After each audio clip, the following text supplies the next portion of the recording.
దయచేసి ఈ వీడియో అందరూ చూడండన్నా.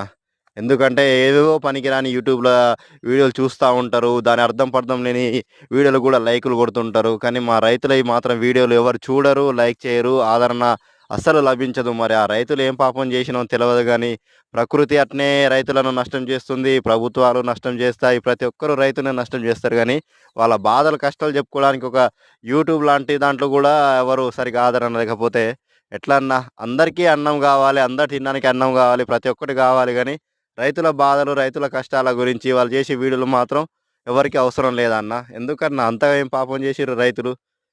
మనకు ఫాస్ట్ ఫుడ్ సెంటర్‌లున్నాయి గదా! బేకరీలున్నాయి. ప్రతి ఒక్కటి అనుకుంటారుగా అన్న. ప్రతి ఒక్క ముడి పదార్థం అన్నీ మన రైతులు పండించిన పంట ద్వారానే గా అన్న వచ్చేటియి. అక్కడ ఏమన్నా మిషన్‌లో, కంప్యూటర్‌లో డౌన్‌లోడ్ చేసేది కాదు గదా! దయచేసి రైతులకు గూడా, రైతుల వీడియోలకు గూడా రైతులను గూడా కొంచెం ఆదరించండన్న. ఈ వీడియో అందరికి షేర్ చేసి కొంచెం మా బాధలు గూడా చూపెట్టండన్న. ఇవన్న రైతన్నలకు